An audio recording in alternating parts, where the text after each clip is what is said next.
আসসালামু আলাইকুম। সম্মানিত সুধীমণ্ডলী, রাত্র গভীর হয়ে গেছে। আল্লাহ আপনাদেরকে ধৈর্য ধারণ করার তৌফিক দিন। ইতিপূর্বে সভাপতি সাহেব খুব সংক্ষিপ্ত আলোচনা করেছেন, খুবই ভালো লেগেছে আমার কাছে। কাজেই ওনার এই কথাগুলো আপনারা স্মরণে রাখবেন। আর আমি আল্লাহ যা তৌফিক দেন বলার চেষ্টা করব। আমি আপনাদেরকে একটা বিষয়ের উপর আলোচনা করব, তা হচ্ছে পৃথিবীতে যত অশান্তি তার একমাত্র কারণ হলো পরকালে বিশ্বাস না করা। আমি যদি জানি যে একটু পরেই আমি বিচারের সম্মুখীন হব, আমি এখন বিচারক, একটু পরেই আমি আসামির কাঠগড়ায় দাঁড়াবো, এটা যদি আমি মনে করতে পারি তাহলে কিন্তু পৃথিবীতে জুলুম অত্যাচারটা কমে। কিন্তু পৃথিবীতে যত জুলুম অত্যাচার এর একমাত্র কারণ পরকালে অবিশ্বাস। কাজে পরকাল সম্পর্কে আমি আপনাদেরকে সংক্ষিপ্ত আলোচনা করার নিয়ত করেছি। সম্মানিত সুধী, আল্লাহ রসুল কিয়ামতের 10টা আলামতের কথা ঘোষণা করেছেন যে কিয়ামতের 10টা আলামত প্রকাশিত হবে, তারপর কিয়ামত শুরু হবে। তো আল্লাহ রসুল এই 10টা আলামতের কথা একসঙ্গে তিনি বর্ণনা করেন নাই, কোনো সময় 4টা 5টা, মোটামুটি একত্রিত করলে 10টা হয়। এই আলামতগুলির প্রথম আলামত হচ্ছে দুখান, ধূম্রকুণ্ডলী। সমগ্র পৃথিবী ধোঁয়ায় ছেয়ে যাবে। 40 দিন পৃথিবী ধোঁয়ায় আচ্ছন্ন থাকবে। কাফেরদের নাক মুখ থেকে ধোঁয়া ঢুকবে, মলদার থেকে প্রবাহিত হবে, ভয়ঙ্কর কষ্টে তারা থাকবে। কিন্তু মোমেনদের এই ধোঁয়ায় একটু সর্দি লাগবে, এর চাইতে বেশি কষ্ট হবে না। এটা কিয়ামতের সর্বপ্রথম আলামত। আর সর্বশেষ আলামত হলো একই দিনে পশ্চিম দিক থেকে সূর্য উঠবে এবং ওই দিনে দাব্বাতুল আরদ বের হবে। এই দাব্বাতুল আরদ সম্পর্কে কোরআন পাকে সরাসরি উল্লেখ আছে। আল্লাহ বলেন, আখরাজনা আলাহুম দাব্বাতাম মিনাল আরদি তুকাল্লিমু আন্নান নাসা কানু বিআয়াতিনা ইউকিনুন আন্নান নাসা কানু বিআয়াতিনা লা ইউকিনুন। এই দাব্বাতুল আরদ একটা গরুর মতো একটা জানোয়ার, সাফা পাহাড় থেকে এটা বের হবে। আব্দুল্লাহ আব্বাস রাদিয়াল্লাহু তাআলা আনহু পাহাড়ে এরকম লাঠি দিয়ে এরকম টেনেছেন, খটখট শব্দ হয়েছে, আর উনি বলেছেন যে দাব্বাতুল আরদ আমার এই লাঠির আওয়াজ শুনতে পাচ্ছি, এর মধ্যে এই জানোয়ারটা আছে। এই দাব্বাতুল আরদ যেদিন বের হবে ওই দিন পশ্চিম দিকে সূর্য উদয় হবে। এরপরে আর তওবা থাকবে না, তওবা বন্ধ হয়ে যাবে। এরপরে পৃথিবী 100 বছর থাকবে, শুধু কাফেররা থাকবে, যেমন ইচ্ছা তেমন তারা থাকবে। 100 বছর পরে সাবির আসলাম সিঙ্গার ফুৎকার দিবেন। তো পশ্চিম দিক থেকে সূর্য ওঠার বিষয়টা, সূর্য পশ্চিম দিক থেকে উঠবে না, বিষয়টা এরকম হবে, সূর্য পূর্ব দিক থেকেই উঠবে কিন্তু ভোর হবে না। এখন যখন মনে করেন আমাদের 6টায় ভোর হচ্ছে, ওই দিন ভোর হবে না। সূর্য চলতে চলতে যখন আসরের কাছে যাবে তখন ভোর হবে এবং ওখান থেকে সূর্য পশ্চিম দিকে ডুবে যাবে। কিন্তু এটাকে আমরা বলি পশ্চিম দিক থেকে সূর্য উঠবে, কিন্তু সূর্যটা পশ্চিম দিক থেকে উঠবে না, মানে সেই দিন আসরের সময় সূর্যটা প্রকাশিত হবে। তো সম্মানিত সুধী, ঈসা আলাইহিস সালাম আকাশ থেকে নামবেন, এটা কোরআনে আছে। ওয়াইন্নাহু লাইলমুল লিসাআতি ফালা তামতারুন্না বিহা। আল্লাহ বলেন ঈসা আলাইহিস সালাম কিয়ামতের আলামত, নিশ্চয়ই তোমরা ঈসা আলাইহিস সালাম সম্পর্কে, নিশ্চয়ই তোমরা কিয়ামত সম্পর্কে সন্দেহ পোষণ করবে না।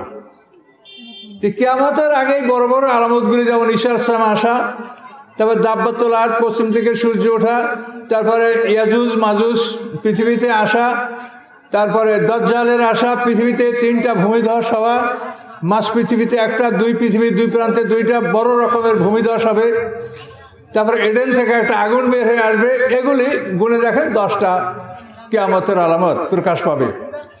তো এই আলামতগুলি বলতে গেলে প্রত্যেকটার উপরে অনেক কথা, তা আমরা তো বলতে পারবো না, তবে এগুলি সত্য।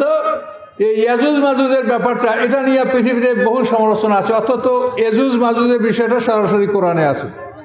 ইয়াজুজ মাজুজ তারা মানুষ, তারা নূহ আলাইহিস সালামের সন্তান ইয়াফেসের বংশধর। নূহ আলাইহিস সালামের 4টা ছেলে, সাম, হাম, ইয়াফেস, কেনান। শামের বংশকে বলা হয় সেমিটিক জাতি। আমরা মুসলমান, ইহুদি, খ্রিস্টান এরা সেমিটিক জাতি, শামের বংশধর। এবং এই শামের নাম অনুসারে শামদা সিরিয়া। তো এই শামের বংশধররা সেমিটিক জাতি। হামের বংশধর পৃথিবীর কালো মানুষ, সুদানি, নাইজেরিয়ার নিগ্রো, এই যে কালো মানুষগুলি এরা নূহ আলাইহিস সালামের পুত্র, হামের বংশধর। এদের সম্পর্কে তাফসিরে বলা আছে যে নূহ আলাইহিস সালাম নৌকায় যারা আরোহণ করেছে তাদেরকে বলেছে যে তোমরা নৌকার মধ্যে কেউ স্ত্রী সহবাস করবে না, কিন্তু নূহ আলাইহিস সালামের ছেলে হাম নৌকার মধ্যে স্ত্রী সহবাস করেছিল, যার জন্য তার বংশধর কালো হয়ে গেছে। এই হামের বংশধর নূহ আলাইহিস সালামের পুত্র, এরা মানে কালো মানুষ পৃথিবীতে। সুদান, নাইজেরিয়া, সুদ শব্দের অর্থই কালা। এই যে দেশে কালো মানুষ বাস করে সেই দেশের নামই সুদান, সুদ শব্দের অর্থই কালো। এই পৃথিবীর দুইটা মহাদেশ ব্যাপী এই সুদানিরা আছে, কালো মানুষ। তো সাম, হাম, ইয়াফেসের বংশধর হলো ইয়াজুজ মাজুজ, এদেরকে ইংলিশ বলে গগ ম্যাগগ। তো এই ইয়াজুজ মাজুজ এদেরকে ইস্কান্দার জুলকারনাইন একটা দেওয়াল দিয়ে আবদ্ধ রেখেছে, যেটা কোরআনে স্পষ্ট বলা আছে যে দুই পাহাড়ের মধ্যে লোহার পাত দিয়া সেই লোহাকে মানে পোড়াইয়া আগুনের মতো করে তারপরে গলিত তামা ঢালাই করে এই ওয়ালটা নির্মাণ করা হয়েছে। তৈরি ওফের আলাইহি কেতরা, কেতরা মানে গলিত তামা। তো এই দুই পাহাড়ের মাঝে এই দেওয়ালটা নির্মাণ করা। এই দেওয়ালটা 2 হাত উঁচা, 50 হাত চওড়া, 3 মাইল দীর্ঘ। এই দেওয়ালের অপর সাইডে ইয়াজুজ মাজুজদেরকে আবদ্ধ রাখা হয়েছে। জুলকারনাইন এটা করেছেন, জুলকারনাইন ইস্কান্দার, যিনি সারা পৃথিবীর বাদশা ছিলেন। সারা পৃথিবীর বাদশা 4 জন মানুষ, 2 জন মুসলমান, 2 জন কাফের। মুসলমান 2 জন হলেন সুলাইমান আলাইহিস সালাম এবং জুলকারনাইন, আর কাফের 2 জন হলো বখতে নাসার এবং নমরুদ। এই জুলকারনাইন এদেরকে পৃথিবীর উত্তর অঞ্চলে এদেরকে আবদ্ধ করে রেখেছেন। এবং উনি এই ইয়াজুজ মাজুজের 21টা সম্প্রদায় ছিল, এর মধ্যে 20টা সম্প্রদায়কে উনি আবদ্ধ করেছেন, একটা সম্প্রদায়কে ছেড়ে দিয়েছেন। যাদেরকে ছেড়ে দিয়েছেন, আরবিতে তারাকা শব্দের অর্থ ছেড়ে দেওয়া। এই যে তুর্কি, এই যারা মঙ্গল বংশ, তারপর হালাকু খান, চেঙ্গিস খান, যাদের ইতিহাস আছে, এরা কিন্তু এই তুর্কি।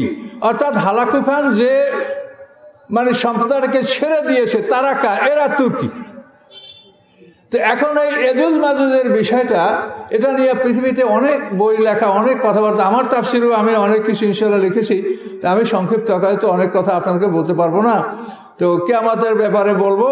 তো এজন্য এই বিষয়গুলি মোটামুটি আপনারা দেখবেন যে ইয়াজুজ মাজুজ বিষয়টা আমরা যেটা মনে করি সেটা এখনও তারা এখন পৃথিবীতে আসে নাই, তারা আরও পরে আসবে।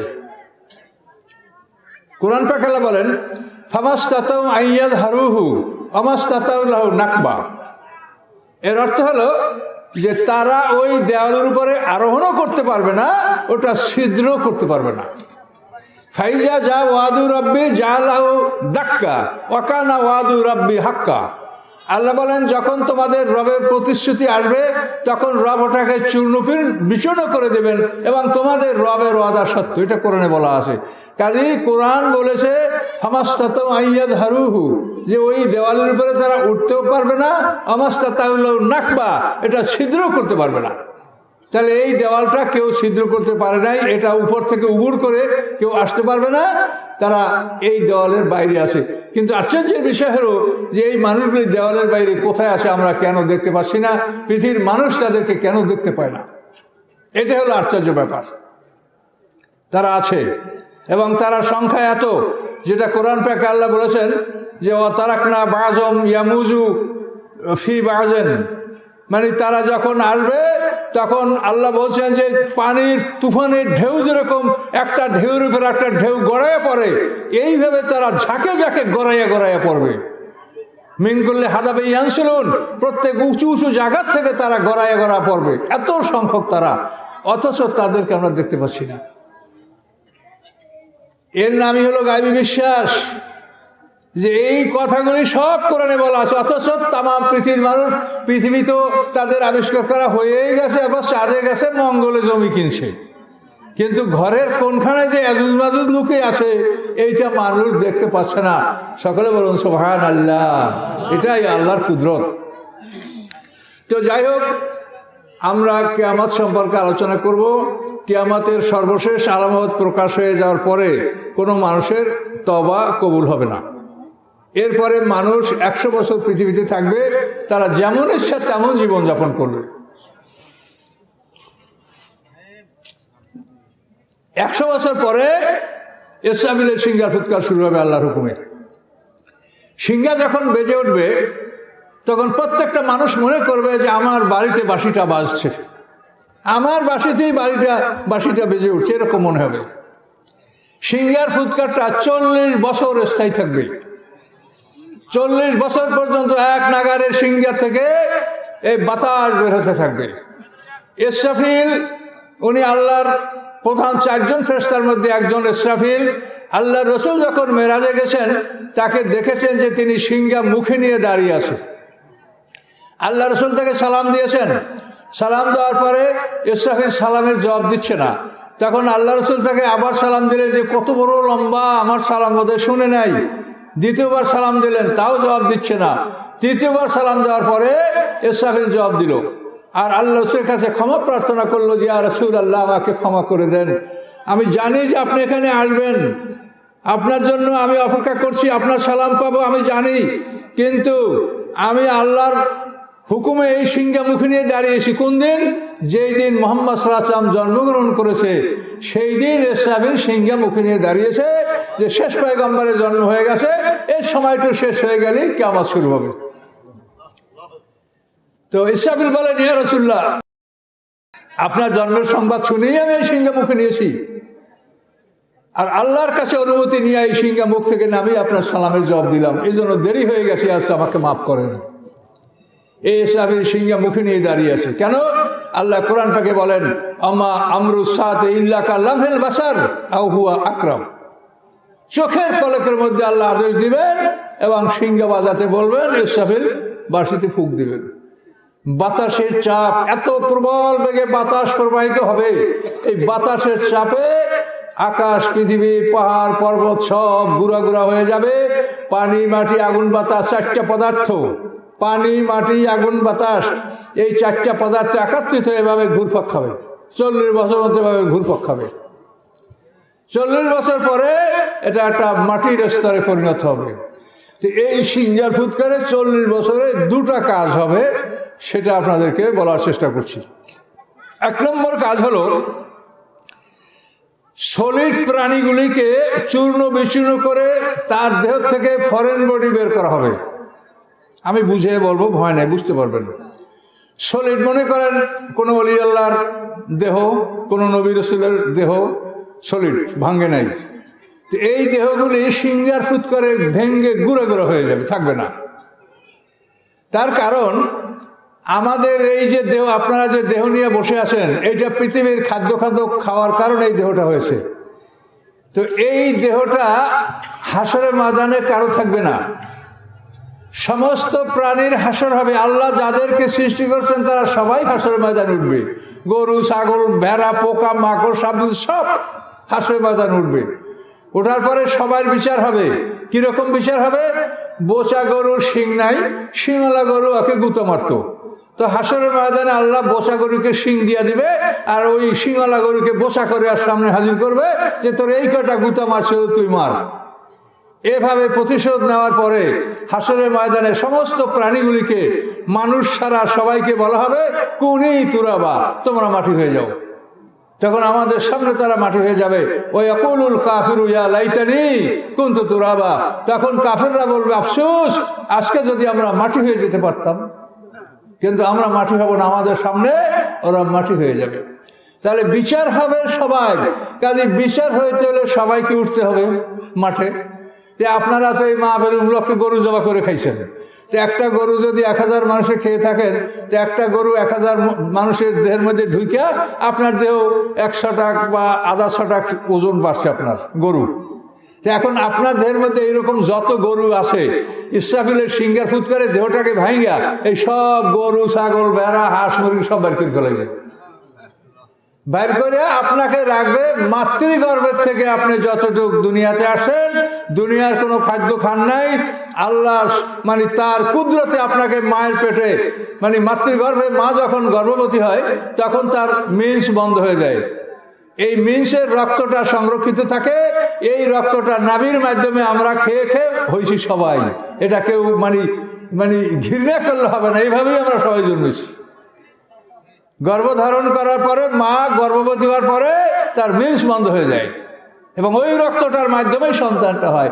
এই ভূমিষ্ঠ হওয়ার পরে যে আমরা যে দেহটা নিয়ে পৃথিবীতে আসি, প্রত্যেকটা প্রাণী হাঁসের মধ্যে ওরকম উঠবে।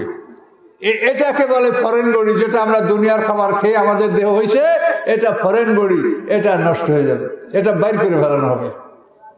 এটাকে বের করে এগুলি দ্বারা আবার ওই গরু বানাবে, ছাগল বানাবে, হাঁস বানাবে, মুরগি বানাবে, সিংহকে গুড়া গুড়া করে চুরমার করে ওর পেট থেকে সব হরিণ বাইর করে, হরিণগুলো আবার ওরকম ছোট ছোট এরকম সব প্রাণীগুলি কামা বাদা কুম তাউদুন।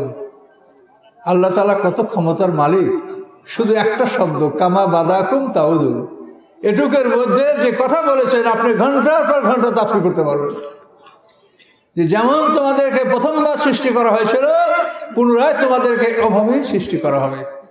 তাহলে এখন বুঝতে পারলেন যে হাসরের ময়দানে আমাদের এই যে ফরেন বডিটা থাকবে না, মানে দুনিয়ার খাদ্য খাদককে যেটা আমরা সংগ্রহ করছি এটা আমাদের থেকে পৃথক হয়ে যাবে। আর কবরে রাখার পরেও আমাদের এই ফরেন বডিটাই পয়সাগুলি নষ্ট হয়ে যাবে, কিন্তু মূল দেহ যেটা সেটা নষ্ট হবে না। এটা কিন্তু একটু কঠিন বোঝার ব্যাপার। আমাদের মূল অংশ কোনটা? মূল অংশ হলো আদম আলাইহিস সালামকে সৃষ্টি করার সময় আল্লাহ তাআলা যে পানি, মাটি, আগুন, বাতাস নিয়েছেন এবং 120 বছর বসে আদমকে তৈরি করেছেন, ওই পানি, মাটি, আগুন, বাতাসের সাথে আমাদের পানি, মাটি, আগুন, বাতাস একই সঙ্গে নেওয়া হয়েছে। তো ওইখানে আদমের সাথে যেটা নেওয়া হয়েছে, ওই আগুন, মাটি, পানি, বাতাস ওটা আদমের মধ্যেই ছিল। এরপরে আল্লাহ তাআলা জান্নাতে বসে মা হাওয়াকে তৈরি করলেন। মা হাওয়াকে তৈরি করার পর আমাদের পানি, মাটি, আগুন, বাতাস এটাকে আল্লাহ তাআলা বীর্যে রূপান্তরিত করে পৃথিবীতে এটার ধারা প্রবাহিত করে দিয়েছেন। তাহলে ওখান থেকে আদম থেকে আমরা এই পানির আকারে আমাদের অংশটা পেয়ে যাচ্ছি। আমাদের যে পানি, মাটি, আগুন, বাতাস অংশ আদমের মধ্যে, ওটা আমরা বীর্যের আকারে ওটা আমরা পাচ্ছি। এটার ধারা পৃথিবীতে ছড়িয়ে যাচ্ছে।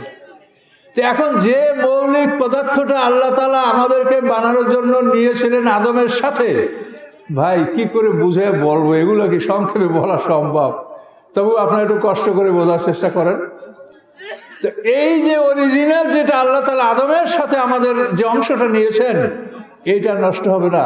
কবরে আমাদের এই ফরেন বডি পৌঁছে যাবে, কিন্তু এই অরিজিনাল অংশটা এটা কোথায় যাবে? পানি, মাটি, আগুন, বাতাস, এটা 4টে পদার্থের সাথে মিশে যাবে। সকলে বলুন সুবহানাল্লাহ।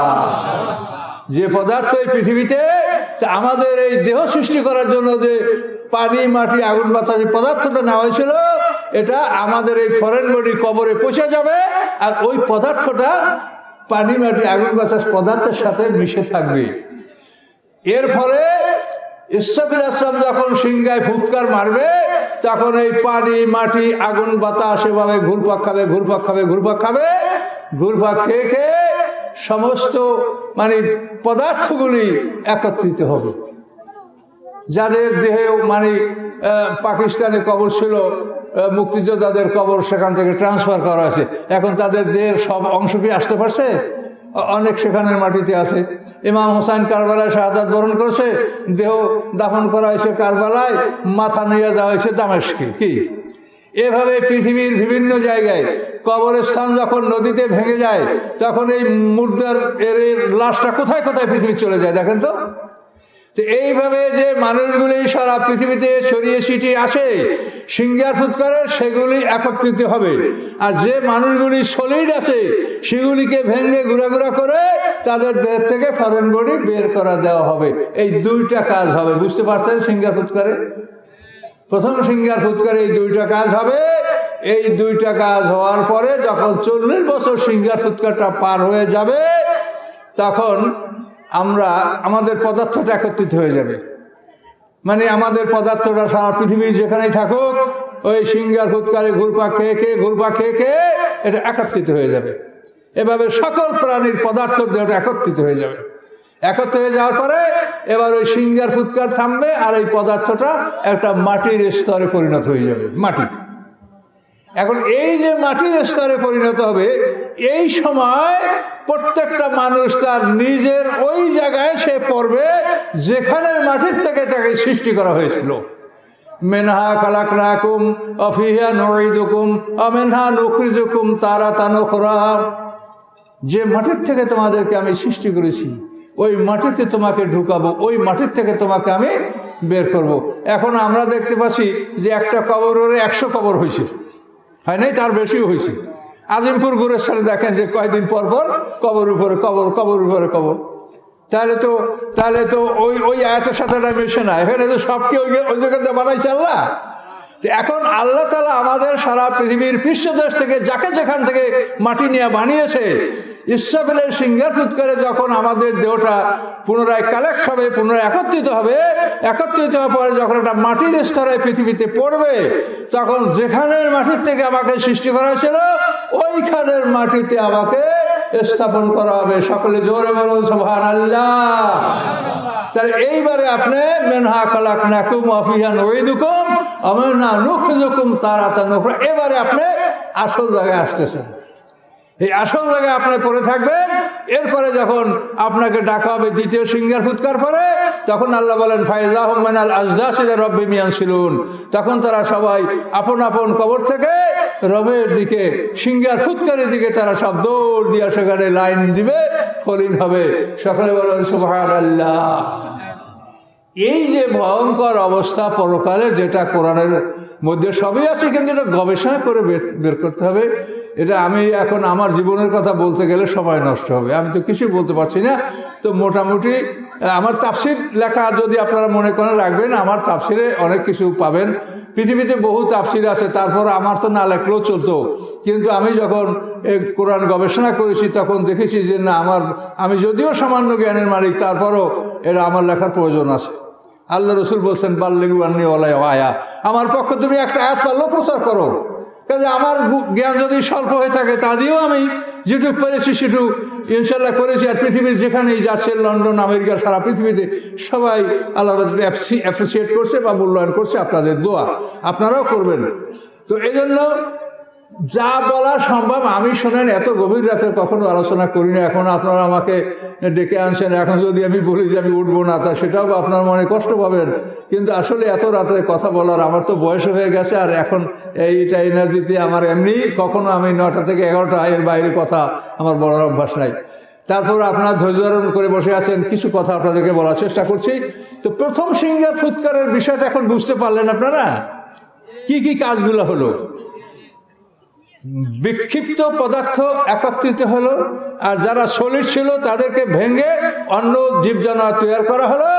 এরপরে আমরা যে জায়গার থেকে সৃষ্টি করছি ওই জায়গায় আমি সিঙ্গার ফুৎকারের পরে যখন একটা মাটির স্তর সৃষ্টি হবে, ওই জায়গায় আমরা পতিত হলাম। এই সিঙ্গার ফুৎকার সমাপ্ত হয়ে যাওয়ার পরে 40 বছর বিরতি থাকবে।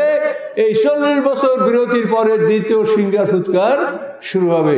তাহলে সিঙ্গার ফুৎকার 40 বছর, বিরতি 40 বছর, এবং দ্বিতীয় সিঙ্গার ফুৎকার 40 বছর। এই 120 বছরে কিয়ামত সংঘটিত হবে। 120 বছর। এখন এই প্রথম সিঙ্গার ফুৎকারে মরবে কারা, মরবে না কারা? আমি যদি দ্বিতীয় সিঙ্গার ফুৎকার আলোচনা না করতে পারি, আপনাদের কষ্ট হবে, আমার কষ্ট হয়, থাক, কিন্তু এলোমালো করে লাভ নাই। তাহলে একটাই আলোচনা হোক, তারটা বাকি থাকুক। প্রথম সিঙ্গার ফুৎকারে মরবে কারা, মরবে না কারা? প্রথম সিঙ্গার ফুৎকারে আমরা সমস্ত মানুষ মরব, জিন জাতি মরবে, শয়তান মরবে। প্রথম সিঙ্গার ফুৎকার যখন শুরু হবে তখন শয়তানের মৃত্যুর শাস্তি শুরু হবে, এবং 40 বছর বসে শয়তান মরবে। এই 40 বছর পর্যন্ত মৃত্যুর যন্ত্রণা শয়তানকে দেওয়া হবে। সিঙ্গার ফুৎকার শুরু হবে, 40 বছর থাকবে। এই 40 বছর পর্যন্ত শয়তানকে মৃত্যু যাতনা দেওয়া হবে, তারপর মরবে। এই শয়তান সিঙ্গার ফুৎকারের সর্বশেষ অবস্থায় মারা যাবে, জিন জাতি মারা যাবে, তারপরে সাধারণ ফেরেশতারা মারা যাবে। মরবে না কারা? আল্লাহর আরশ গ্রহণকারী 4 জন ফেরেশতা সিঙ্গার ফুৎকারে মরবে না। এই 4 জন তারপরে প্রধান 4 ফেরেশতা জিবরাইল, মিকাইল, আজরাইল, ইসরাফিল, এরা 4 ফেরেশতা সিংহার ফুৎকারে মরবে না। সিংহার ফুৎকার যখন সমাপ্ত হবে, সমাপ্ত হওয়ার পরে, প্রথম সিংহার ফুৎকার সমাপ্ত হওয়ার পরে আল্লাহ তাআলা আজরাইলকে জিজ্ঞাসা করবে, আজরাইল কে কে আছে বলো।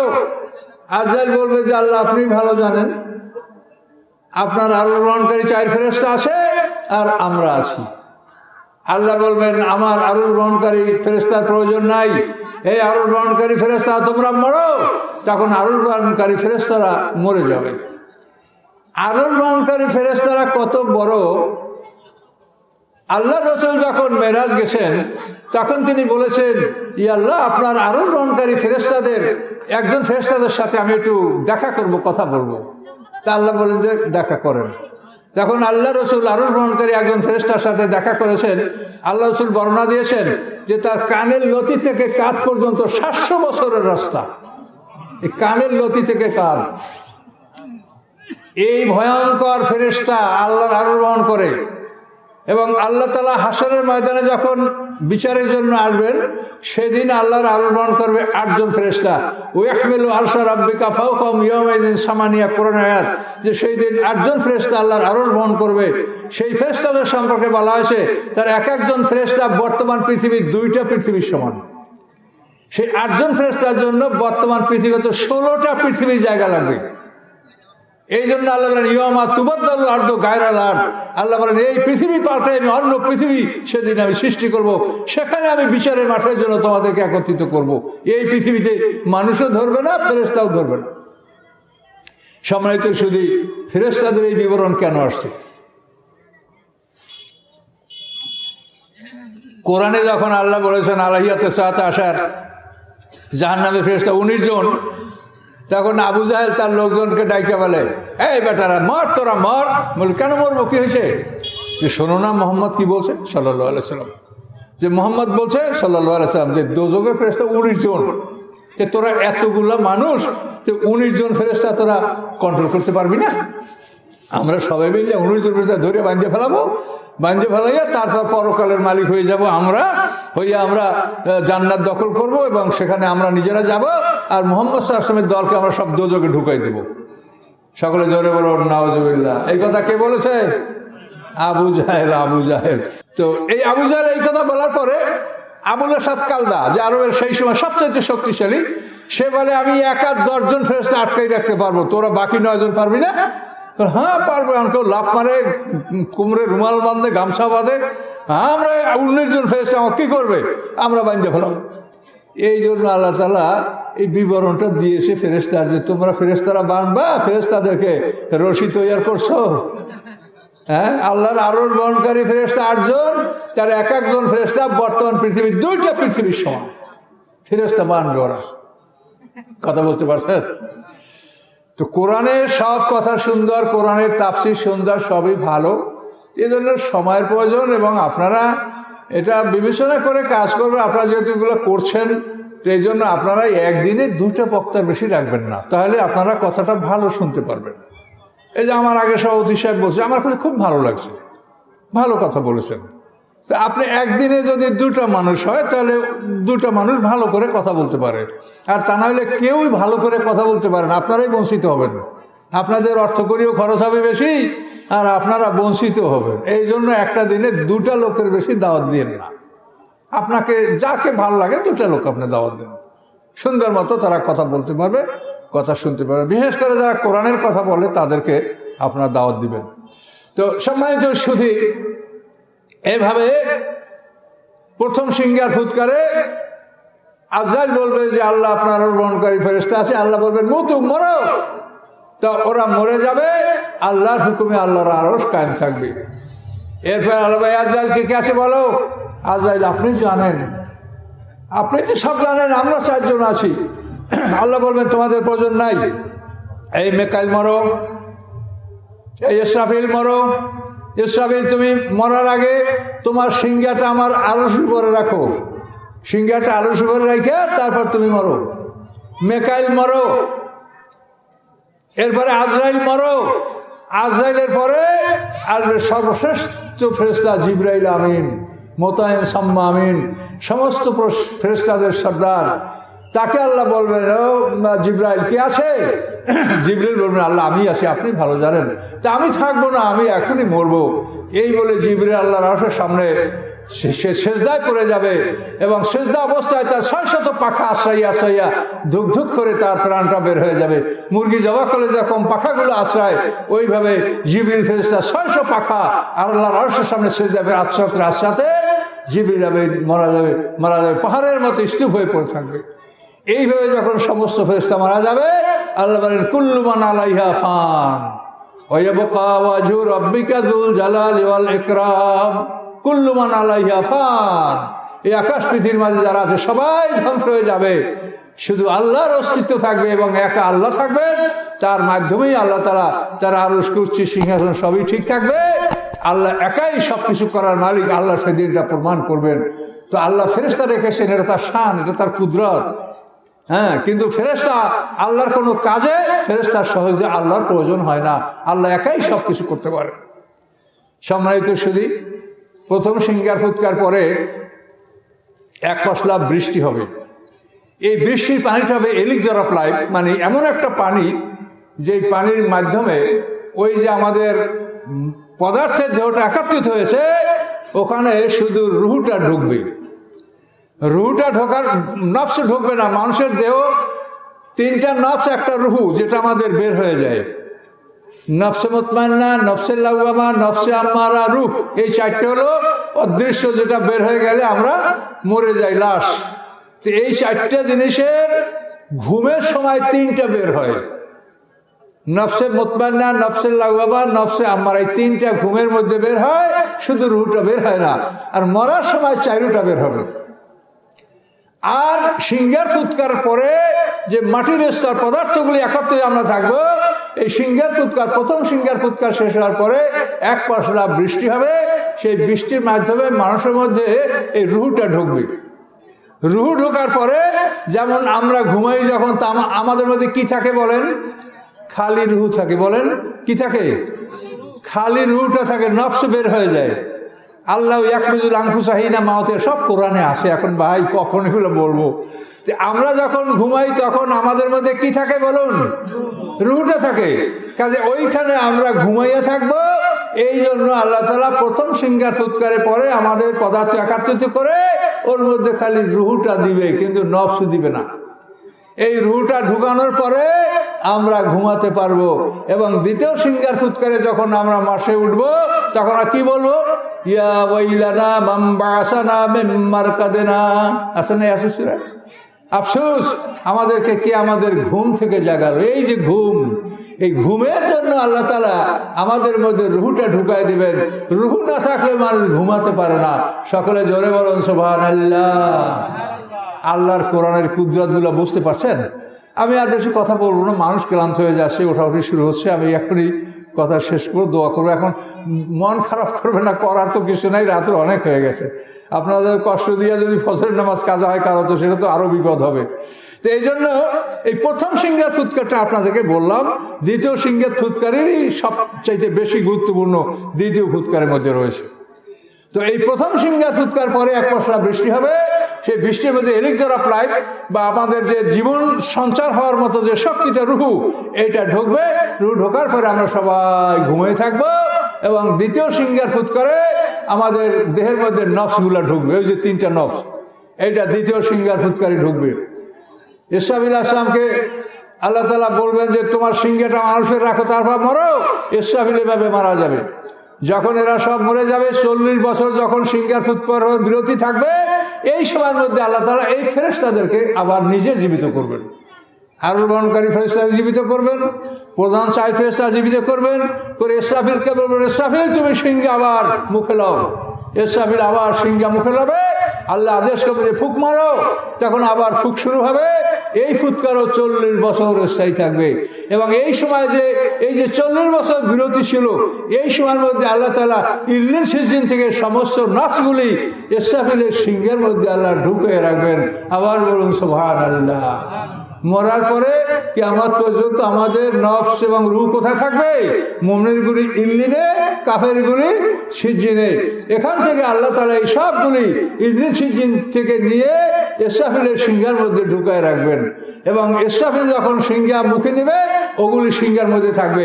আল্লাহ বলবেন ফুক মারো, তখন ইসরাফিলের ফুকের সাথে সাথে আমাদের এই যে পদার্থের দেহটা যেখানে একাত্র হয়েছিল, ওইখানে যাইয়া এই নফস ঢুকে যাবে।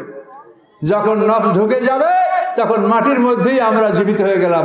যেমন মায়ের পেটে আমরা জীবিত হয়ে যাই। আমরা জীবিত হই কোথায়? মায়ের পেটে। কি বোঝেন না কথা? আমরা মায়ের পেটে যেরকম জীবিত হইয়া যাই, প্রথম সৃষ্টির আগে মায়ের পেটে আমরা জীবিত হয়ে গেছিলাম। এই দ্বিতীয় সিংহের ফুৎকার আগে আমরা এই পৃথিবী, আমাদের মাটিকে মা বলা হয়। আল্লাহ রাসূল হাদিসে বলেছেন, তাফাজু মিনাল আরদি ফাইন্না উম্মুকুম, পৃথিবী তোমাদের মা, পৃথিবীর ব্যাপারে তোমরা যত্নবান হও। আকাশ পৃথিবী, আকাশ হলো পিতৃতুল্য, পৃথিবী হলো মাতৃতুল্য। পিতার পানি ছাড়া মা যখন গর্ভবতী হয় না, তেমনি আকাশের পানি ছাড়া পৃথিবী কোনো কিছু উৎপন্ন করতে পারে না। কথাগুলো বোঝেন? তো এই পৃথিবী হলো মাতৃতুল্য। তো এই জন্য আমরা প্রথমবার মায়ের পেটের মধ্যে পূর্ণাঙ্গ জীবন আমরা লাভ করেছি। মায়ের পেটে পূর্ণাঙ্গ মানুষ আমরা জীবন সহ, ওখান থেকে আমাদেরকে মা প্রসব করেছেন। ঠিক দ্বিতীয় সিংহের ফুৎকারে যে আমরা মাঠে উঠব, এই ওঠার আগে আমাদের পুরো জীবনটা মাটির মধ্যে, আমরা পুরো জীবনটা আমরা লাভ করব। মাটির মধ্যেই আগে আমরা রুহটা পেয়ে গেছি, এবার সিংহের ফুৎকারে নফসগুলি ঢুকবে। ঢোকার পরে মাটির মধ্যে আমরা পূর্ণাঙ্গ জীবিত মানুষ হয়ে যাব। এবার সিংহের ফুৎকারে ওই মাটি ফেটে ফেটে আমরা সব বেরোবো। কখন সিংহের ফুৎকার শেষ হয়ে যাবে, তখন আবার আল্লাহ তাআলা এক পশলা বৃষ্টি বসাবেন। এই বৃষ্টির ফলে মাটির থেকে যেরকম গাছপালা ফুটে বের হয়, ওইভাবে সব মানুষ আমরা মাটির থেকে ফুটে ফুটে বের হবো। সকলে জোরে বলো সুবহানাল্লাহ। এইভাবে দ্বিতীয় সিংহার ফুৎকারে আমরা মাঠের থেকে বের হবো। সবাই ছোট্ট উলঙ্গ, সবাই ছোট্ট, সবাই উলঙ্গ, কেউ লজ্জাবোধ করার কিছু নাই। মা খাদিজা, মা ফাতেমা, তারাও তো উলঙ্গ ছোট্ট জন্মগ্রহণ করেছেন। হাসরের ময়দানে সবাই আমরা একই অবস্থায় ছোট্ট উলঙ্গ আমরা জন্মগ্রহণ করব। এখানে যেন কেউ মনে করেন না যে হারে কেমন লজ্জা কোথায় পাবেন আপনিও যেমন, অন্যরাও তেমন, সবাই ছোট্ট উলঙ্গ। এইভাবে ছোট্ট এবং উলঙ্গ আমরা হাসরের ময়দানে উঠবো। ওঠার পরে আমরা ওই মাঠে বড় হব। বড় হওয়ার পরে আমাদেরকে পোশাক দেওয়া হবে। জাতির পিতা ইব্রাহিম আলাইহিস সালাম সবাই আগে পোশাক পাবেন। এটা ইব্রাহিম আলাইহিস সালামের সাথে আল্লাহ ওই সময় ওয়াদা করেছিলেন। নমরুদ যখন ইব্রাহিম আলাইহিস সালামকে আগুনে ফেলেছে, তখন উলঙ্গ করে ফেলেছিল, তখন ইব্রাহিম আলাইহিস সালাম কেঁদেছিলেন। তখন আল্লাহ তাআলা ইব্রাহিম আলাইহিস সালামকে প্রতিশ্রুতি দিয়েছিলেন যে হাসরের ময়দানে সবাই আগে আমি তোমাকে কাপড় দেব। এইভাবে হাসরের ময়দানে আমরা পোশাক লাভ করব। তারপরে এই অবস্থায় আমরা হাউজে কাউসারে পানি পান করব। 70 বছর পর্যন্ত হাসরের ময়দানে আমরা বড় হব, হাউজে কাউসারে পানি পান করব, এবং আমাদেরকে বিভিন্ন জায়গায় সাজিয়ে রাখা হবে। সাজানো হবে কিভাবে? সমস্ত চোর এক জায়গায়, বাংলাদেশের চোর, ভারতের চোর, আমেরিকার চোর, সব চোর এক জায়গায়। গরু চোর যেখানে থাকবে, সেই গরু চোরের মাথায় থাকবে গরু। প্রত্যেকটা চোর তার চোরামাল মাথায় করে নিয়ে উঠবে। একেবারে ডাইরেক্ট করে নেয়, অমাইয়াগলুল ইয়াতে বেমা গাল্লা ইয়াউমাল কিয়ামা, যারা চুরি করবে তারা চোরামাল মাথায় করে নিয়ে উঠবে। এখন গরু চোরের মাথায় থাকবে গরু, ভ্যা ভ্যা করবে, সবাই দেখবে যে গরু চোর। এইভাবে প্রত্যেকটা মাল যে চুরি করেছে চোরামাল, সে বহন করে নিয়ে আসবে। অহম ইয়াহমিলুনা আওজারহুম আলা যুহুরিহিম, আল্লাহ বলেন তাদের পাপের বোঝাগুলি তারা পিঠে করে নিয়ে উঠবে। এবং এই পাপের বোঝা পিঠে করে নিয়ে উঠবে। এটা ভয়ঙ্কর দৃশ্য হবে। একটা লোক মনে করেন 1 লক্ষ টন সিমেন্ট চুরি করছে, একটা বিরাট ব্রিজ প্রজেক্টের 1 লক্ষ টন সিমেন্ট চুরি করছে, 1 লক্ষ টন রড চুরি করছে, আবার কেউ রাস্তার 1 লক্ষ ব্যারেল আলকাতরা চুরি করছে। এখন এগুলো সব পিঠে নিয়ে উঠবে। তো এইগুলো যখন পিঠে নিয়ে উঠবে, তখন দেখা যাবে একটা পাহাড় আসতেছে, হিমালয় পাহাড়, এবং এটা যে আসতে পারবে এতে কোনো সমস্যা হবে না। তার কারণ আল্লাহ রসুল বলছেন জাহান্নামী সেটা দাঁত হবে উহুদ পাহাড়ের মতো। শোনেন না আলেমের মুখে? জাহান্নামী সেটা দাঁত হবে উহুদ পাহাড়ের মতো। যে 32টা উহুদ পাহাড়ের মতো দাঁত হইলে মাথাটাতেই লাগবে শ্রীলঙ্কার মতো, দেহটা হইবে ভারতবর্ষের মতো। কাজে আপনি 1 লক্ষ ব্যারেল আলকাতরা চুরি করছেন না, পিঠে লইয়া সুন্দরভাবে উঠতে পারবেন যে আমি এগুলো চুরি করছি। এটা সরাসরি কোরআন আয়াত। ওহম ইয়াহমিলুনা আওজারহুম আলা যুহুরিহিম, তারা তাদের চোরামাল সব পিঠে করে নিয়ে উঠবে হাসরের ময়দানে। সেই জন্য আমি বলেছি যে পৃথিবীতে যে অনাথ সৃষ্টি অশান্তি হয় একমাত্র কারণ যে এই মানুষ পরকাল বিশ্বাস করে না। এই পরকাল যদি মানুষ বিশ্বাস করতো তা আমাদের এই ভাঙ্গা রাস্তায় আমাদের চলা লাগতো না। কি বলেন, সত্য কিনা? এই ভাঙ্গা রাস্তা আমরা চলছি, কি রাস্তা ভাঙ্গার জন্য এটা প্ল্যান কি আছে নাকি যে একটা রাস্তা 2 বছরের মধ্যে ভেঙে যাবে? এই যে আমরা পরকাল বিশ্বাস না করার কারণে আমরা এই পৃথিবীতে অশান্তি সৃষ্টি করছি। রাস্তাঘাট নির্মাণ বড় সবের কাজ, এবার এইখানে খেয়ানাত করা বড় আমানতের খেয়ানাত। কাজে এই একমাত্র কারণ পরকালকে বিশ্বাস না করা। এই পরকালের বিভিন্ন যে পর্বগুলি আছে, 50,000 বছর সময় একটা দিনে বিচার হবে, 50টা জায়গায় 50টা পরীক্ষা হবে, এক একটা পরীক্ষা 1000 বছর সময় কাটবে।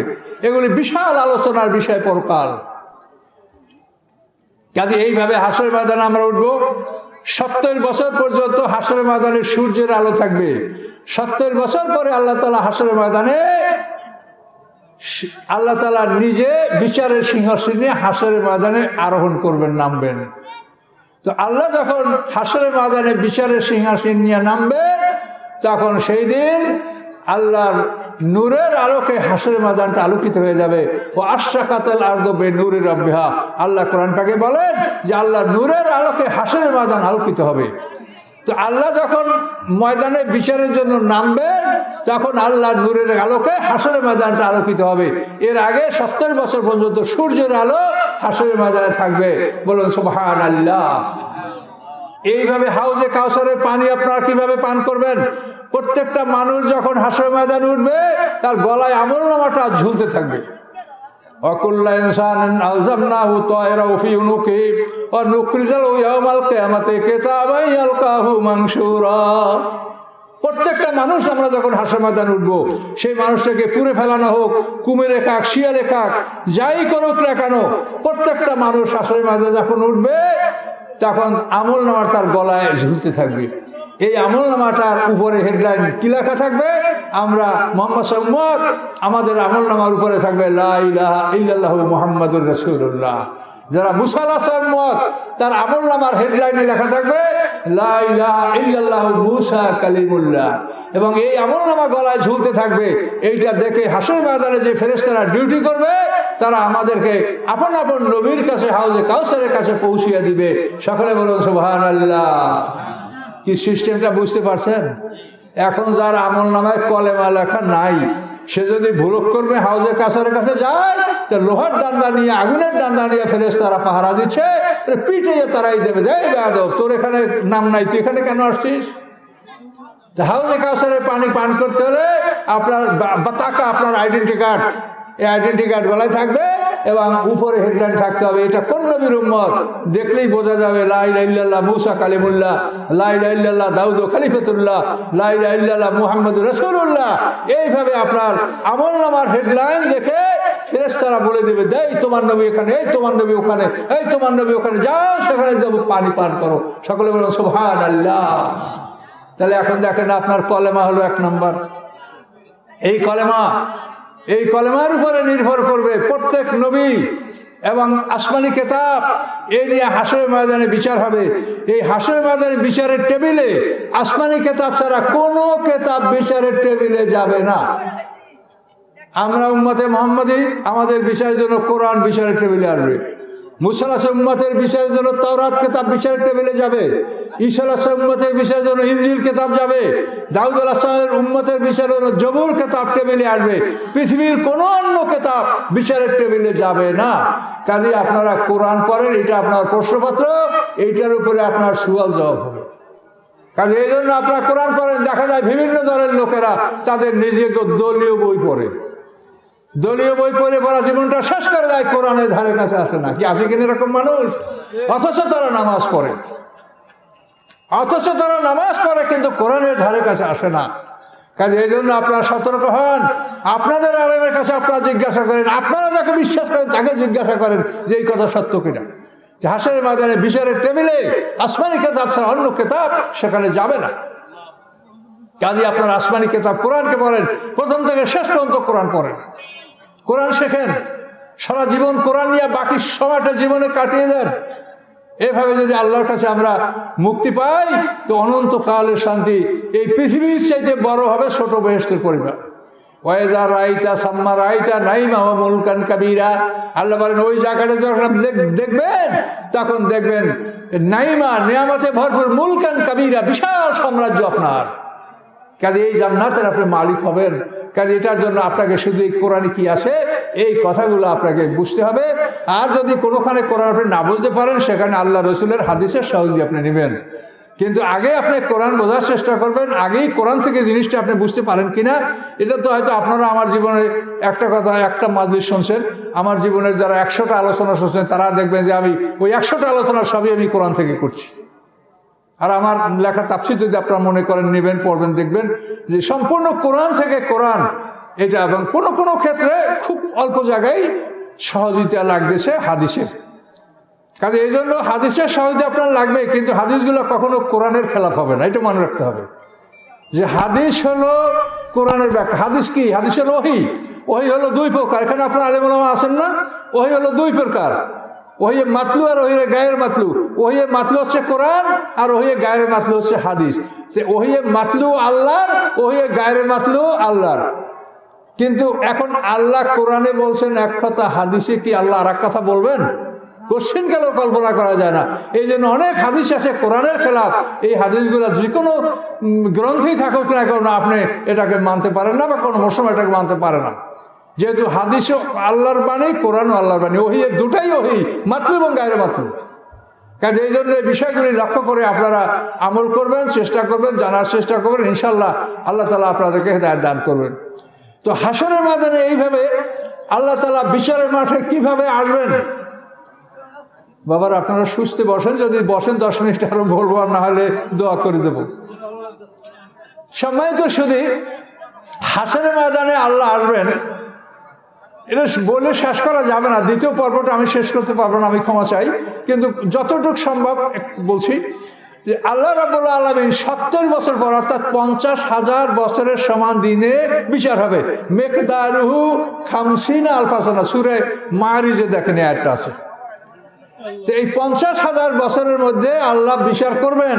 তো এর মধ্যে আমরা মাঠে ওঠার 70 বছর পরে আল্লাহ তাআলা বিচারের মাঠে আসবেন। তো আল্লাহ তাআলা বিচারের মাঠে কিভাবে আসবেন? একদল আশাবাদী মানুষ যারা মনে করবে যে আমরা মুক্তি পাবো, সমস্ত উম্মত থেকে একদল আশাবাদী মানুষ দল বেঁধে তারা আদম আলাইহিস কাছে যাবে, আদম আপনি আল্লাহর কাছে বলেন বিচারটা শুরু হোক। আদম বলবে আমাকে মাফ করো, আমি নিষিদ্ধ বৃক্ষের ফল ভক্ষণ করছি, আমি লজ্জিত, আমি পারবো না। তাহলে আপনারা কি মনে করেন যে আদম গুনাহ করছে এই জন্য আল্লাহ তাকে বেহেশত থেকে বের করছে? না, আমরা ছোটবেলায় শুনছি যে আদম একটা গুনাহ করে 350 বছর কাঁদছে। এই সুযোগকালে আমরা শুনছি, আমাকে মুখস্থ হয়ে গেছে। কিন্তু আসলে দেখি যে না, এটা ঠিক না। আল্লাহ তাআলা আদমকে নিয়েছে বেড়াতে, কিন্তু আদমকে বলেছে সতর্কতামূলক এই গাছের কাছে যাবে না। কিন্তু আদম যে যেতে বাধ্য, শয়তান তাকে ভুলে নিয়ে ফাজাল্লাহুমার শয়তান। এখন এই গাছের সমস্যাটা হলো আল্লাহ এই গাছের কাছে যেতে মানা করছিল এই জন্য যে এই গাছের ফল ভক্ষণ করলে পেটের মধ্যে প্রস্রাব পায়খানা তৈরি হবে। এই জন্য আল্লাহ বলছেন ওয়ালা তাকরাবা হাযিহিশ শাজারাত, এইটার কাছে যেও না। আর শয়তান বলছে এইটার ফল খাইলে তুমি মরবা না, তুমি ফেরেশতাই থাকবা, এখান থেকে তোমার যাওয়া লাগবে না। অনেক কথাই আছে, এতটুকু সংক্ষেপ বললাম। তো আল্লাহর উদ্দেশ্য হলো যে এটার ফল খেলে তোমার প্রস্রাব পায়খানার ব্যাগ হবে পেটে, আমার জান্নাতে প্রস্রাব পায়খানার ব্যবস্থা নাই। কাজে এই ফল খেলেই তোমাকে পৃথিবীতে যেতে হবে। কিন্তু শয়তান ভুলাইয়া ভালাইয়া মিথ্যা কসম করে আদমকে ওই গাছের ফল খাওয়াইছে, আদম হওয়াকে। ফলে আল্লাহ বলছেন যে অল্প সময়ের মধ্যেই তোমাদের প্রস্রাব পায়খানার ব্যাগ হবে, আমার জান্নাতে প্রস্রাব পায়খানার ব্যবস্থা নাই, কাজেই তোমাদেরকে পৃথিবীতে যেতে হবে। এই জন্য তাদেরকে পৃথিবীতে নামানো হয়েছে। আল্লাহ রাগ করেন নাই, অসন্তুষ্ট হন নাই। আদমও আল্লাহর মেহমান, আল্লাহর হাতের তৈরি। তারা ভুল করছে, আল্লাহ ক্ষমা করেছেন, সম্মানিত করেছেন। তারপর তাদেরকে জান্নাত থেকে নামিয়ে দিয়েছেন এবং সাথে পর্যাপ্ত পরিমাণে ফলমূল সহ জিবরিল আমিনকে সাথে দিয়েছেন যে পৃথিবীতে তাদেরকে সঠিকভাবে জায়গায় রাখো, ফলমূল দাও, পৃথিবীর খাদ্য তৈরি করতে অনেক দেরি হবে, আমার আদম হওয়া যেন অনাহারে না থাকে, তুমি ব্যবস্থা নিয়ে তারপর তাদেরকে পৃথিবীতে নিয়ে যাও। এইভাবে আল্লাহ তাআলা আদম হাওয়াকে পৃথিবীতে পাঠিয়েছেন। সকলে বলুন সুবহানাল্লাহ। কিন্তু সমস্যা হলো যে আমরা ওই শোনা কথা বলি। আমিও জীবনে অনেক কথা শুনেছি, মুখস্থ ছিল, কিন্তু বড় হয়ে দেখি যে এগুলো কিছু না। কাজে এই জন্য শোনা কথার উপরে নির্ভর করা যায় না, নিজেদের পড়াশোনা করতে হবে, স্টাডি করতে হবে, আলেমদেরকে গবেষণা করতে হবে, তাহলে অনেক কিছু পাবেন। তো সম্মানিত সুধী, আদম আসলাম বলবেন যে আমি সুপারিশ করতে পারবো না যে বিচার শুরু হোক। এভাবে যাবে ইব্রাহিম আলাইহিস কাছে। ইব্রাহিম আলাইহিস সালাম বলে যে আমি পারবো না, যেহেতু আমি 3টা কথা তাওরিয়া সত্যকে গোপন করে বলা হয়েছিল। হ্যাঁ, ইন্নি সাকিম, আমি অসুস্থ। বাল ফালু কাবিরুম হাজা, এ বড়জনে করেছে। হ্যাঁ, হাজা উক্তি, নিজের স্ত্রীকে নিয়ে যখন মিশরের শান ইবনে আলওয়ানের কাছে বন্দী হয়েছিলেন তখন বলছিলেন যে আমার বোন। এই 3টা কথা ইব্রাহিম আলাইহিস সালাম বলার কারণে হাসরের ময়দানে বলবেন যে আমি আল্লাহর কাছে বিচার শুরু হোক, একথা আমি বলতে পারবো না। এরপরে মুসা আলাইহিস সালাম সে বলবে আমি ঘুষি মারিয়ে কিপ্তিকে মারছি, আমি পারবো না। ঈসা আলাইহিস সালাম বলবে যে আমাকে নিয়ে আল্লাহর পুত্র বলেছে, আমাকে নিয়ে আল্লাহর সাথে শরীক করেছে, অপমান, আমি পারবো না, কি করবো আমরা? তখন ঈসা আলাইহিস সালাম বলবে যে তোমরা মুহাম্মদ সাল্লাল্লাহু আলাইহি ওয়াসাল্লামের কাছে যাও। তখন এই লোকগুলি মুহাম্মদ সাল্লাল্লাহু আলাইহি ওয়াসাল্লামের কাছে আসবে, তিনি আল্লাহর কাছে অনুমতি নিয়ে সেজদা করবেন। কি ভাষায় আল্লাহর প্রশংসা করবেন আল্লাহ রাসূল, সেই ভাষাটা আমি বলতে পারছি না এখন। আমি আল্লাহর প্রশংসা করার পরে আল্লাহ বলবেন বন্ধু মাথা তুলুন, কিষান বলুন, আপনাকে দেওয়া হবে। আমি মাথা তুলবো, মাথা তুলে বলবো যে আল্লাহ বিশ্বাস শুরু হোক। এভাবে আমাদের নবীর সুপারিশ, এইটা হলো প্রথম শাফাত। এই শাফাতকে বলা হয় মাকামে মাহমুদ, সম্মানিত স্তর শাফাতের। এই শাফাত মঞ্জুর হবে, তখন আল্লাহ ঘোষণা করবেন যে আমি হাসরের ময়দানে বিচারের জন্য আসতেছি। এই খবর হয়ে যাবে, সবাই জানতে পারবে যে আল্লাহ তাআলা বিচারের মাঠে চলে আসতেছেন। আল্লাহ তাআলা অনুমতি দিয়েছেন, তিনি বিচারের মাঠে আসবেন। তো এই বিচারের মাঠে আল্লাহ আসবেন, কিভাবে আসবেন? আমাদের সপ্ত আকাশ উপরে, এর উপরে সিদরাতুল মুনতাহা। সিদরাতুল মুনতাহা পর্যন্ত ফেরেশতাদের যাতায়াত, ওর উপরে আল্লাহর অফিস, তার আরো শুরু হয়। তো আকাশ ফেটে যাবে, আকাশ ফেটে বড় একখণ্ড মেঘ বের হয়ে আসবে। সেই মেঘের মধ্যে ফেরেশতা থাকবে, তারা জমিনে নামবে। মানুষরা বলবে যে আপনাদের সাথে কি আল্লাহ আসে? না। আপনারা কত? যে হাসরের ময়দানে যত প্রাণী আমরা তত, আল্লাহ আসেন নাই। এরপরে দ্বিতীয়বার আকাশ ফেটে যাবে, এটা কোরআনে বলা আছে, ইয়াউমা তাশাক্কাকুস সামাউ বিল গামামে ওয়া নুজিলাল মালাইকাতু তানজিলা। আকাশ ফেটে মেঘ বের হয়ে আসবে। দ্বিতীয়বার আকাশ ফেটে যাবে, মেঘ বের হয়ে আসবে। এই মেঘের মধ্যে ফেরেশতা থাকবে। মানুষরা বলবে যে আপনারা কত? বলে আমরা প্রথমবারের দ্বিগুণ। আপনাদের সাথে আল্লাহ আসে? যে না, আল্লাহ আসেন নাই। এরপরে আবার আকাশ ফেটে যাবে, আরো বড় মেঘ বের হয়ে আসবে। এই মেঘের মধ্যে ফেরেশতা থাকবে। মানুষরা জিজ্ঞাসা করবে আপনারা কত? তখন বলবে যে আমরা দ্বিতীয়বারের দ্বিগুণ। আপনাদের সাথে আল্লাহ আসে? তখন এই ফেরেশতারা বলবে যে আমাদের সাথে আল্লাহ আসছেন। তখন আল্লাহ তাআলা 8জন ফেরেশতা আল্লাহর আরশ বহন করে নিয়ে আসবে। এই অবস্থায় আল্লাহ তাআলা এখন পৃথিবীর কেন্দ্রস্থল বাইতুল মুকাদ্দাস যেখানে, ওই বরাবর আল্লাহ তাআলা সিংহাসন স্থাপন করে বিচারের সিংহাসনে বসবেন। বসার পরে আল্লাহ তাআলা কি বলবেন? ওয়াল আরদু জামিয়ান কাবজাতু ইয়াউমাল কিয়ামাতি ওয়াস সামাওয়াতু মাতবিয়াতুম বিয়ামিনি। 7 পৃথিবী আল্লাহর বাম হাতে থাকবে, 7 আকাশ আল্লাহর ডান হাতে থাকবে। এই 2 হাতে 7 পৃথিবী 7 আকাশ 2 হাতে রেখে আল্লাহ বলবেন লিমানুল মুলক, বলো এই আকাশ এই পৃথিবীর মালিককে এবার বলো। ওয়াল আরদু জামিয়ান কাবজাতু ইয়াউমাল কিয়ামাতি ওয়াস সামাওয়াতু মাতবিয়াতুম বিয়ামিনি। সপ্ত আকাশ আল্লাহর ডান হাতে জড়ানো থাকবে, 7 পৃথিবী আল্লাহর বাম হাতে থাকবে। আর বলবে লিমানুল মুলক, এই দেখো আকাশ পেয়ে আমার 2 হাতে, দেখো এটার মালিক কে? গোটা ময়দান থেকে আওয়াজ আসবে লিল্লাহিল ওয়াহিদিল কাহার। এই আকাশ পৃথিবীর মালিক একমাত্র আল্লাহ, যিনি তিনি এক এবং পরাক্রমশালী। তখন আল্লাহ বলবে যে দুনিয়াতে কি বলতেছিলা? এখন সবাই বললে দিলা যে এটা আল্লাহই মালিক, আল্লাহ এক, আল্লাহ পরাক্রম। দুনিয়াতে কি বলছিলা? সার্বভৌমত্ব কার? সমস্ত ক্ষমতার মালিককে। আইন দেবে কে? বিধান দেবে। দুনিয়াতে কি বলতেছিলা? এভাবে আল্লাহ তাআলা সিংহাসনে বসে তারপরে তার বিচার কার্য শুরু করবেন এবং ধারাবাহিকভাবে বিচার কার্য শুরু হবে। একটা কথা মনে রাখবেন, আমাদের সমাজে একটা বিরাট ভুল প্রচলিত আছে, সেটা হলো এই অমুক অমুক করে বসে এই হয়েছে, আল্লাহ বলছে যাও খালাস, তুমি ভেসে চলে যাও। এইসব কথা সব ভুয়া। বিচার হবে লেখার উপরে। আমরা আল্লাহর কাছ থেকে আদেশ পাইছি লিখিত, লিখিত পাইছি কিনা? আমাদেরকে যা বলা হয়েছে আল্লাহ কি মুখে বলছে না লিখিত দিছে? লিখিত। আমরা আল্লাহর কাছে যে আমরা আমলগুলি আমাদের প্রশ্নোত্তরগুলো দিচ্ছি এগুলি সব লিখিত। মা ইয়ালফিযু মিন কাওলিন ইল্লা লাদাইহি রাকিবুন আতীদ। আল্লাহ বলেন বান্দা কোনো একটা বাক্য উচ্চারণ করে না, বরং সাথে সাথে আমার প্রস্তুত লেখক কিরামান কাতিবিন সেটা লিখে নেয়। লিখিত ছাড়া কোনো বিষয়ের উপরে বিচার হবে না। কে কি আমরা করেছি সব লিখিত অবস্থায় গলায় আছে, আল্লাহর দপ্তরে আছে, ইল্লিন সিজিনে আছে। কাজে এই লিখিত বিষয়টা আল্লাহর কাছে উপস্থাপন করা হবে, এটার উপরে আল্লাহ তাআলা পাশ ফেলে রায় দিবেন। মৌখিক কোনো রায় হবে না, এটা মনে রাখবেন, একটা কথা মনে রাখবেন। এবং এইটার উপরে গবেষণা করলে অনেক আপনি জিনিস বুঝতে পারবেন, দেখবেন যে এই কথাটা মিথ্যা। কাজে বিচার হবে লিখিত বিষয়ের উপরে, যে আপনার আমলনামা যেটা কিরামান কাতিবিন লিখে রেখেছে ওইটা দেখে ওইটার উপরে আপনার রায় দেওয়া হয়, মৌখিক কোনো রায় দেওয়া হবে না। এইভাবে হাসরের ময়দানে আল্লাহ তাআলা বিচারের সিংহাসনে নিয়ে বলবেন, তখন অনেক ভয়ঙ্কর ভয়ঙ্কর অবস্থা হবে।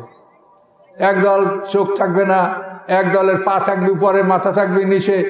পা উপরে থাকবে কাদের জানেন? সূরা মুলক আল্লাহ কি বলেছেন? আল্লাহ বলেন আফামাই ইয়ামশি মুকাব্বান আলা ওয়াজহিহি আম্মা ইয়ামশি সাবিয়ান আলা সিরাতিন মুস্তাকিম। আল্লাহ বলেন পা দিয়ে চললে কি ভালো হাঁটা যায়, না পা উপরে তুলে মাথা দিয়ে হাঁটলে ভালো চলা যায়? বলেন, জবাব দেন। পা দিয়ে হাঁটলে ভালো চলা যায়। তা আল্লাহ বলেন আমার আকাশ পৃথিবী, আমার সৃষ্টি, আমার আইন, আমার আইন দিয়ে যদি তোমরা চলো তাহলে হবে পা দিয়ে চলা। আর তোমরা যদি আমার আইন বাদ দিয়ে নিজের আইন করে চলো তাহলে তোমাদের পা হলো উপরে, মাথা হলো নিচই। এভাবে তোমরা বেশি সময় চলতে পারবা না, তোমরা ফেল করবা, তোমরা পতিত হবা। কি ঠিক কিনা বলেন? তো এই দুনিয়াতে যারা আল্লাহর আইনকে বাদ দিয়ে নিজের আইন তৈরি করে চলছে তাদের পা উপরে, মাথা নিচে। হাসের মাথা ওইভাবে উঠবে লোকগুলা, দেখা যাবে উল্টো পা সব উপরে। এই ভয়ঙ্কর অবস্থা হাসরের ময়দানে হবে, বহুত ভয়ঙ্কর অবস্থা হবে। আমাদের আমলনামা যখন আমরা মানুষ বালেগ হয় তখন তার গলায় আমলনামা লটকানো হয়, নাবালেগ বাচ্চাদের গলায় আমলনামা নাই। এই বাচ্চারা আমি যখন আসি একেবারে ফুলের মতো ঝুরঝুর করে সব দৌড়ে আসছে আমার সামনে, গাড়ির সামনে। এই যে বাচ্চারা, এদের গলায় আমলনামা নাই। এরা যে হাফেজি মাদ্রাসায় পড়ছে এদের নেকামুলি সব তাদের বাপমার আমলনামা আল্লাহ লিখে দিচ্ছে, বলুন সুবহানাল্লাহ। এরা যখন বালেগ হবে তখন এদের গলায় আমলনামা লটকানো হবে, তখন নিজের আমল নিজের গলায় তখন লিপিবদ্ধ হবে। নাবালেগ অবস্থায় তাদের গলায় আমলনামা থাকে না। এই আমলনামা বাচ্চাদের গলায় থাকে না, বড় হইলে আমাদের গলায় লটকালো, মরণের সময় আমলনামা খুলে রাখা হবে না, এটা সাথে যাবে, কবরে যাবে। কেন খুলে রাখা হবে না? যে ওই লোকটা তো কিছু করতে পারবে না, কিন্তু তার আত্মীয় স্বজনরা কিছু উপকার করতে পারবে। আপনারা যদি মৃত্যু ব্যক্তির জন্য দান করেন, খয়রাত করেন, দোয়া করেন, কবর জিয়ারত করেন, এটা তাদের আমলনামায় ঢুকবে। এই জন্য আমলনামাটা আল্লাহ তাআলা খুলে নিয়ে যাচ্ছে না, ওটা তোমার গলায় থাক। ওটায় যদি কিছু জমা হয় সেটা হতে পারবে, বলুন সুবহানাল্লাহ। কাজে এই জন্য আপনারা 5 ওয়াক্ত নামাজের পরে কবর জিয়ারত করে পিতামাতার জন্য, আত্মীয় স্বজন দোয়া করবেন, এটা তাদের আমলনামায় জমা হবে। কারণ নেকামল কম হওয়ার কারণে যদি সিজ্জিনে যেয়ে থাকে, সিজ্জিন জেলখানায়, আর আপনারা যদি দোয়া করতে থাকেন, আর দোয়ার ফলে যদি তার নেকামল ভারী হতে হতে নেকামল যদি ভারী হয়ে যায়, তা আল্লাহ তাআলা সিজ্জিন থেকে তাকে ইল্লিনে ট্রান্সফার করতে পারবেন কিনা বলুন? কারণ এই জন্য আপনারা বুঝে শুনে বেলা আমল করবেন। তাহলে আমি এখন বন্ধ করি, মনে কষ্ট নেবেন না তো? শরীরে খুলাচ্ছে না তো, খুব গভীর হয়ে গেছে সময়। তো শুধু তো এইভাবে আল্লাহ রাব্বুল আলামিন বিচার সিংহাসনে বলবেন। বসার পরে এখন হিসাব করেন ফেরেশতার হিসাবটা। প্রথমবারে আসে 1 গুণ, মানে যত প্রাণী তত ফেরেশতা।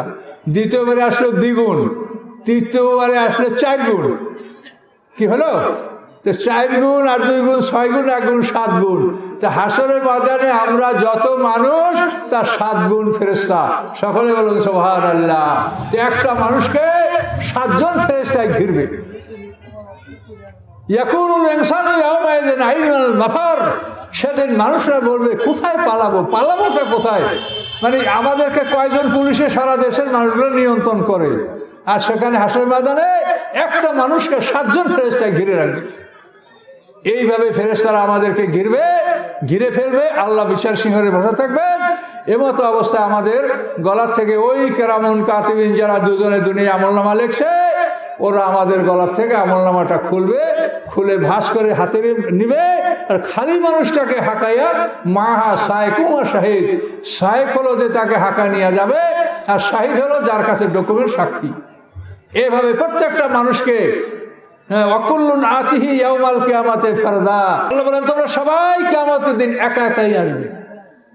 এভাবে আপনি একা আমি একা, আমলনামা গলার থেকে খুলে ফেরেশতা হাতে নিবে, হাতে নেওয়ার পরে মানুষটাকে হাঁকে আল্লাহর সামনে নিয়ে যাবে আর বলবে হাজা মা লাদাইয়া আতিদ, আল্লাহ এই নেন, এই তার সবকিছু রেকর্ডপত্র।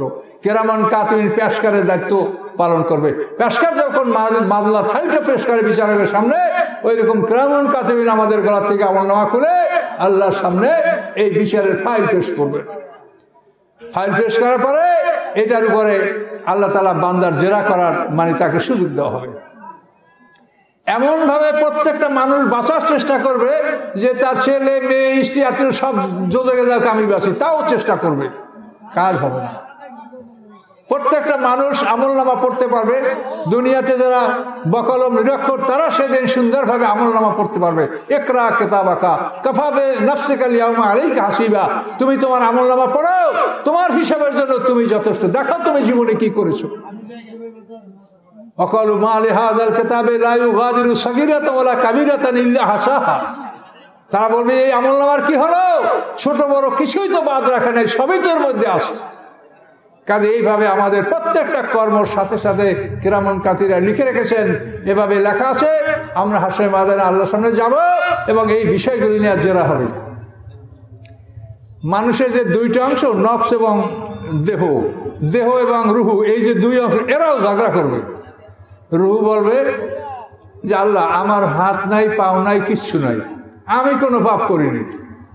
এটা রুহু বলবে আমাকে মাফ করে দেন, আমি করিনি, আমার হাত পাওয়া আছে, রুহুর কোনো হাত পাওয়া আছে, আমার কিচ্ছু নেই, আল্লাহ আমার মাফ করে দেন। তখন এই দেহ সে বলবে যে আল্লাহ আমার হাত তো সবই আছে, কিন্তু আমি তো লড়াইতে পারতাম না, নাড়াচাড়া করতে পারতাম না, এই রুহু ঢুকছে পর আমি নাড়াইতে করতে পারি, কাজে সব অপরাধ রুহুর, আপনি রুহুকে শাস্তি দেন, আমার মাফ করে দেন। এভাবে মানুষ নিজেকে রক্ষা করার জন্য আল্লাহর কাছে এভাবে তারা একে অপরের সাথে তর্ক করবে। কি বুঝতে পারছেন? বুঝেন নাই বিষয়টা? রুহু আল্লাহ আমার হাতটা নেই, আসলেই তো নাই, আর হাতটা বলে যে আমি তো নিশ্চুপ ছিলাম, চুপ হাতটা ছিল, আমি নাড়াতে পারতাম না, ও ঢুকছে কেন আমার মধ্যে, ও ঢোকার পরেই তো আমার হাতটাই সত্যি হয়েছে, আমি অন্যায় করছি। তখন একটা দৃষ্টান্ত তাফসীরে উল্লেখ আছে। একটা হলো অন্ধ, যেই অন্ধটা ওটা তো দেখে না কিছু, কিন্তু আর বডিটা ঠিক আছে। আর একটা হলো লুলা, মানে যেটা মানে দেখে কিন্তু কিছু করতে পারে, নড়াচড়া করতে পারে না, অন্ধ আর লুলা। লুলা বোঝেন তো, ওই যেটাকে বলে প্রতিবন্ধী লুলা।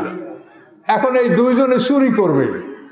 এখন চুরি কেমনে করবে? তো এখন বুদ্ধি করছে, অন্ধ ও তো ফিটফাট, ওর বডিটা ঠিক আছে, অন্ধ করছে কি লুলাকে কাঁধে তুলছে, কাঁধে তুলিয়া ওই গাছের কাছে আরে তুলিয়া ধরছে অন্ধ, ও ওইখান থেকে খাজুর কাটছে।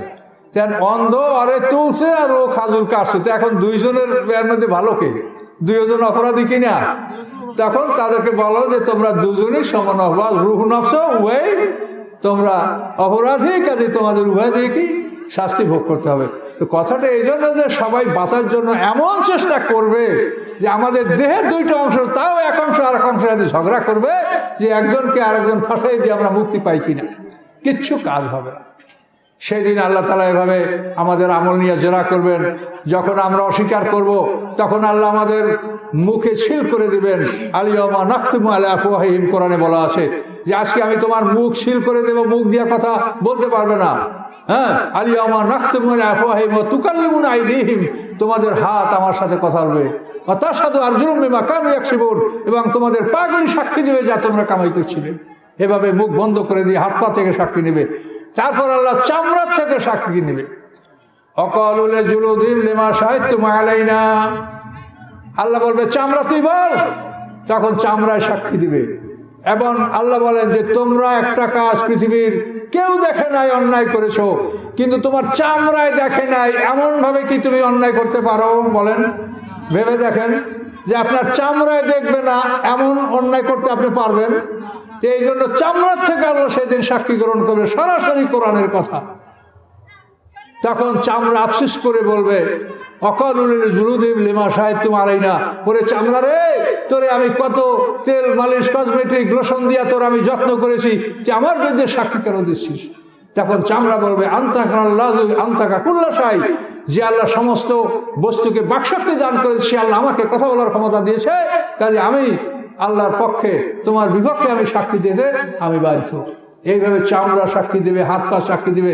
তা আপনি কেমন মনে করতে পারেন যে আপনার সাথে কেউ নেই, আপনি এক অন্যায় করবেন? আপনার সাথে তো আপনার হাত পা 4 জন সাক্ষী তো অনবরত, তারপর 5 নম্বর সাক্ষী আপনার চামড়া, তো আপনার সাথেই তো সব সাক্ষী আছে। আপনি কিভাবে অপরাধ করবেন, কিভাবে অন্যায় করবেন বলেন? এগুলি সব কোরআন পাকে বলা আছে। মানুষ যদি এগুলি বিশ্বাস করে তো সে মানুষকে অন্যায় করতে পারে? কাজে এই জন্য আমরা সজাগ থাকবো, হুঁশিয়ার থাকবো। এভাবে আল্লাহ তাআলা বিচার করবেন। সমস্ত আমল নামা জেরা করা হবে, জেরা করার পরে এটা আপনার হাতে দিয়ে দেওয়া হবে না, এটা উড়িয়ে দেওয়া হবে। প্রত্যেকটা মানুষের আমল নামা জেরা করে ওজন করে এটা উড়িয়ে দেওয়া হবে, আকাশে উঠতে থাকবে। সব মানুষগুলা আমল নামাবিহীন নত জানু অবস্থায় হাসরের ময়দানে হাঁটুর উপরে ভর করে বসে থাকবে। অতারা কুল্লা উম্মাতিন জাসিয়া, সমস্ত উম্মাদকে তুমি নত জানু অবস্থায় হাসরের ময়দানে দেখতে পাবে। এইভাবে নত জানু অবস্থায় সমস্ত উম্মাদ হাঁটু গেড়ে বসে থাকবে। আর আল্লাহ তাআলা বিচার সমাপ্ত করে আল্লাহ যখন চলে যাবেন, তখন এই আমলনামাগুলি উড়ে উড়ে যারা পাশ করবে তাদের ডাইনাতে পড়বে, যারা ফেল করবে তাদের এই বাম হাত পিঠ ফিরে পিঠের পিছন দিকে নিয়ে বাম হাতে তাদের আমলনামা দেওয়া হবে। এই আমলনামা নিয়ে আমরা জান্নাত এবং জাহান্নামে প্রবেশ করব। যেই যেখানে প্রবেশ করবে সেখানে অনন্তকাল সেখানে থাকবে। তবে জাহান্নামে যারা প্রবেশ করবে তাদের মধ্যে গুনাহগার মুমিন যারা প্রবেশ করবে তারা পর্যায়ক্রমে 3 পর্যায়ে শাফাত তাদের জন্য আল্লাহ রাসূল করবেন। এটা হাদিসে বর্ণিত আছে যে 3 পর্যায়ে আল্লাহ রাসূল শাফাত করে দোজখ থেকে ঈমানদারদেরকে বাইর করবেন। করতে করতে যারা পরিমাণ ঈমান যারা আছে তারাও দোজখ থেকে বের হবে। এদেরকে বের করার পরে জাহান্নামকে সিল করে দেওয়া হবে। তখন জাহান্নামে একটা মানুষকে লোহার সিন্ধুকে ভরা হবে, সে ভরে আর একটা সিন্ধুকে সেটাকে ভরা হবে। তারপর আগুনের কড়া দিয়ে আটকাইয়া সেটা জ্বলন্ত আগুনের মধ্যে সিন্ধুকের মধ্যে ভরে জাহান্নামীদেরকে ছেড়ে দেওয়া হবে। তখন মুমিনরা ওই দোজখে কেউ থাকবে না, সমস্ত কাফেররা ওই দোজখে থাকবে। এভাবে তাদেরকে শাস্তি দেওয়া হবে। সকলে জোরে বলো নাউজুবিল্লাহ। এই বিচার কার্য 50,000 বছর পর্যন্ত চালু থাকবে হাসরের ময়দানে। কিন্তু মোমেনদের ভয় নাই, কষ্ট হবে না। মোমেনরা মনে করবে যে আমি ফজরের সময় মাঠে উঠছি, জোহর হয়ে গেছে, ক্ষুধা লেগেছে, তখন ময়দানে 50,000 বছর পার হয়ে যাবে। আর মোমেনরা দেখবে যে আমি ফজরের সময় উঠছি, জোহর হয়েছি, ক্ষুধা লাগছে। তখনই মোমেনদের জন্য ঘোষণা হবে, জান্নাতের বাহন, জান্নাতের শহরই আসবে, তাদেরকে নিয়ে জান্নাতে যাবে। সকলে জোরে বলুন সুবহানাল্লাহ। তো এখন আর নয়, আমরা মোটামুটি একটা পরকাল, তাহলে আপনারা মোট কথাটার মর্ম হলো এই যে পরকাল বিশ্বাস করলে মানুষ অন্যায় করতে পারে না। কাজে এই জন্য আপনারা এটা যেন না ভুলেন, এটা মনে রাখেন। সর্বক্ষণ ব্রেনের মধ্যে এই চিন্তাটা রাখবেন, মাথার মধ্যে এই খেয়ালটা রাখবেন যে আমার সামনে বিচার আছে, আমার সামনে বিচার আছে, আমি বিচারের সম্মুখীন হব। তাহলে ইনশাল্লাহ আপনি অন্যায় থেকে বিরত থাকতে পারবেন এবং সবসময় শরীয়তের বিধান মানে চলার চেষ্টা করবেন। ওমা আলাইহিল বালাগ। আসসালামু আলাইকুম রহমতুল্লাহ।